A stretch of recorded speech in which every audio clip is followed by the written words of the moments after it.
I was already inside the lounge when it started. A plastic chair scraped. Someone moved a bag too close. The Diamond Lounge at JFK Terminal 4 was past capacity that night. Weather delays had compressed the hierarchy. Status no longer guarantees space, only proximity to friction. The departure screens refreshed every few seconds. Red text, delayed, then delayed again. I had a first-class boarding pass folded once in my hand. I wasn't standing near the desk. I'd learned that when a system slows down, visibility becomes a liability. In the corner booth, a young woman sat alone. Maya Sterling. Hoodie pulled loose at the wrists. A small backpack on the floor, zipper half open. A paperback rested in her hands, the spine already creased. She wasn't hiding. She also wasn't performing for anyone watching. That was when Eleanor Vance stopped in front of her. Before Eleanor spoke, she placed her handbag on the table. Not beside it. On it. Crocodile leather. Structured. Heavy enough to register as intent. The bag landed partly over Maya's open book, flattening the page. Maya looked down, then back up. She didn't touch the bag. She didn't slide it away. Around them, people noticed. No one reacted. Eleanor adjusted the cuff of her white coat and scanned the booth as if confirming an assignment. "We'll take this," she said. Not to Maya, but to the space. Maya blinked once. "I've been sitting here for a while," she said. Her voice stayed level.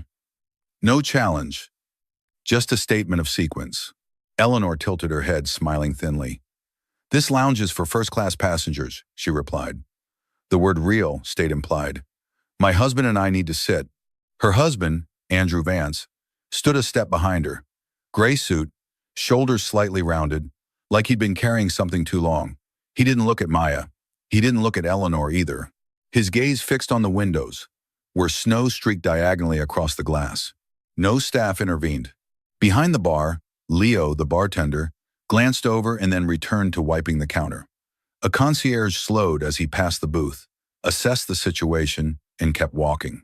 Everyone made the same calculation. This wasn't about rules. It was about which inconvenience would echo longer.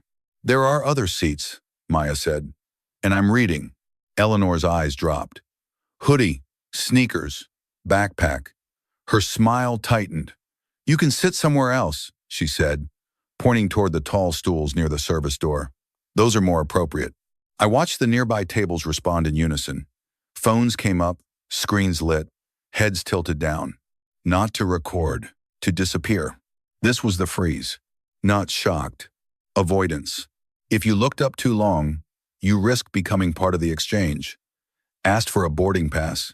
Asked to justify why you were still there. Maya stayed seated. She closed the book slowly, slid a finger between the pages to hold her place, and rested it on the table. "I'm a passenger," she said, "just like you." Eleanor laughed once. Short, dry, then act like one. Kuh. Her bag was still on the table. The boarding announcement cut in before anything else could.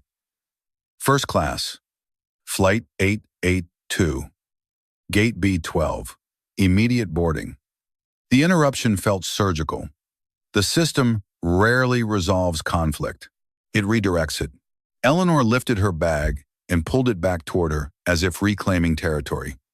"We'll finish this on the plane," she said, already turning away. Andrew followed. He didn't look back. Maya stood. She picked up her backpack, slipped the book inside without checking the cover, and waited for the aisle to clear before moving. I followed a few steps behind. At the gate, the priority lane advanced cleanly while the rest of the terminal stalled. Same weather, same delay. Different treatment. Eleanor straightened as she handed over her boarding pass. She didn't look at the scanner. She looked at the agent. Inside the cabin, first class was quiet. 8 suites, soft lighting. Coats were already draped where people assumed they belonged. Eleanor was in seat 1A. Her shoes were off. Her coat spread across the ottoman. A glass rested in her hand. Andrew was already seated across the aisle. Maya stopped at the entrance to the cabin and checked her boarding pass. She stepped forward. "Excuse me," she said. "That's my seat." Eleanor didn't stand. She didn't turn fully. "No, it isn't," she replied. "I always sit here."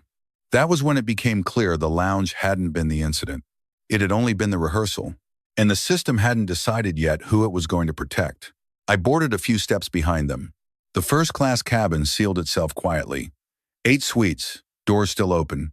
Coats were already draped, where people believed they belonged. The lighting was steady, warm, indifferent to context. Eleanor Vance was settled into seat 1A. Her shoes were off. Her white coat lay across the ottoman, fur brushing the aisle edge. A glass rested in her hand, condensation already forming. She looked comfortable in a way that assumed permanence. Across the aisle, Andrew Vance sat in 1F belt fastened, hands folded. He stared straight ahead, not at Eleanor, not at the aisle. He looked like someone waiting for turbulence to pass without making eye contact. A few seconds later, Maya Sterling stopped at the entrance to the cabin. She checked her boarding pass. Once. Then again, she stepped forward, just far enough to block the aisle without touching anything. "Excuse me," she said. "That's my seat." Eleanor turned her head slightly, just enough to acknowledge sound. "No, it isn't," she replied. "I always sit here." Maya didn't argue. She held up the boarding pass. The paper stayed between her fingers, flat, visible. "I'm 1A, she said. Eleanor laughed once. Not loud, controlled. "That's the bulkhead," she said. "Everyone knows that. My assistant booked it." She did not produce her own pass. From behind the galley curtain, Sarah, the flight attendant, stepped forward. Tablet in hand, her smile was professional and thin. "May I see both boarding passes, please?" Maya handed hers over immediately.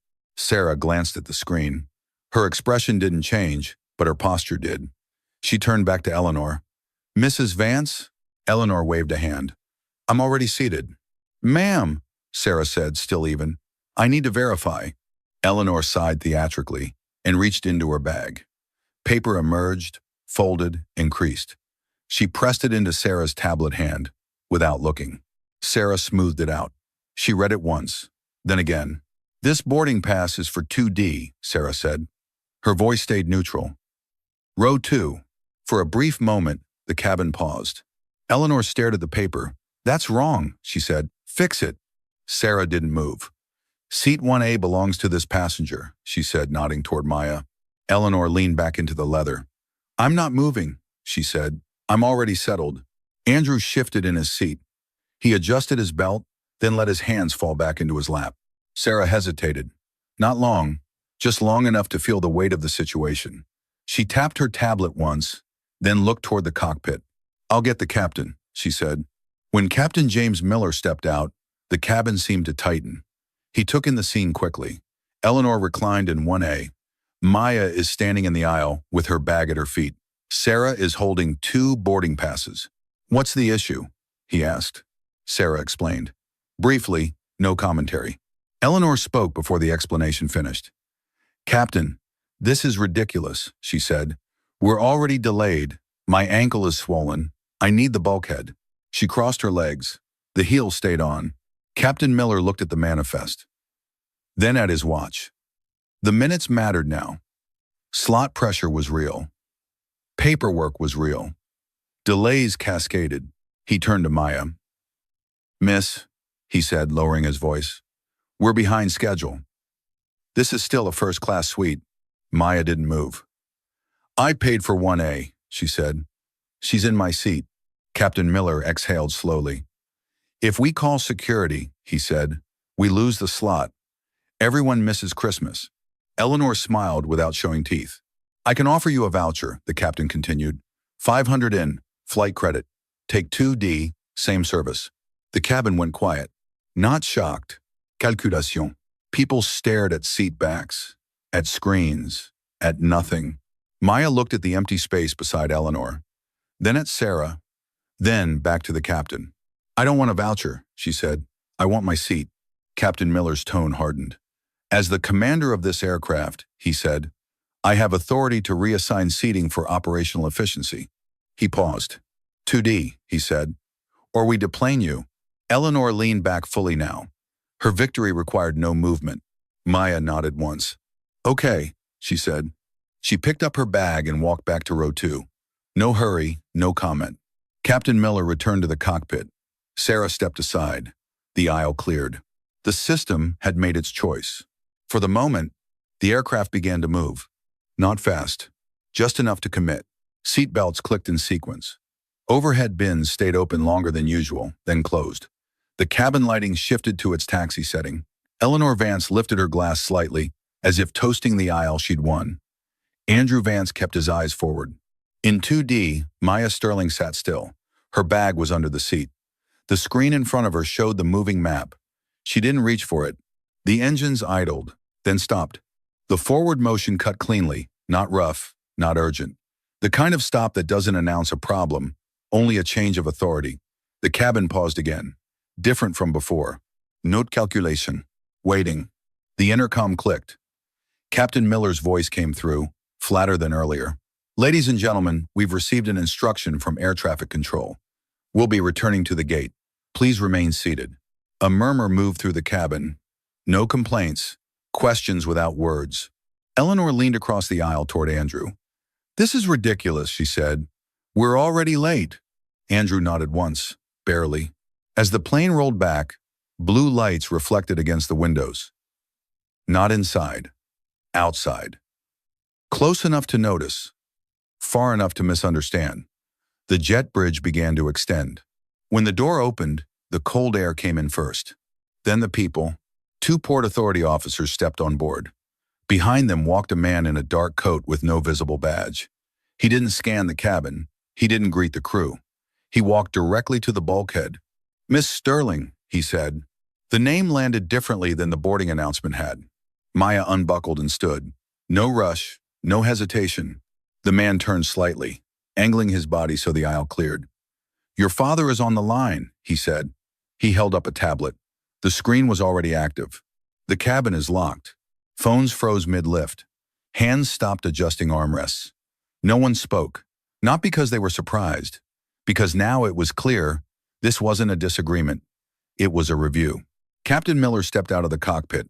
He saw the officers. He saw the tablet. He stopped where he stood. On the screen, a man sat at a long table with a wall of monitors behind him. He didn't raise his voice. He didn't need to. Captain, he said, I've reviewed the cabin footage, the manifest, and your decision. Silence. You relieved a passenger of her assigned seat to save time, he continued. You threatened removal to enforce it. That violates 3 internal protocols. Captain Miller swallowed. Sir, I was trying to protect the flight. You protected the slot, the man said. Not the process. He paused. You're relieved of command, effective immediately. The words didn't echo. They didn't need to. Captain Miller turned back toward the cockpit. He didn't argue. He reached for his bag. The man on the screen shifted his gaze. Mrs. Vance, he said. Eleanor sat straighter. There's been a misunderstanding. There hasn't, the man replied. Your boarding pass was for 2D. You refused to comply. You interfered with crew operations. A slight pause. Your profile has been flagged.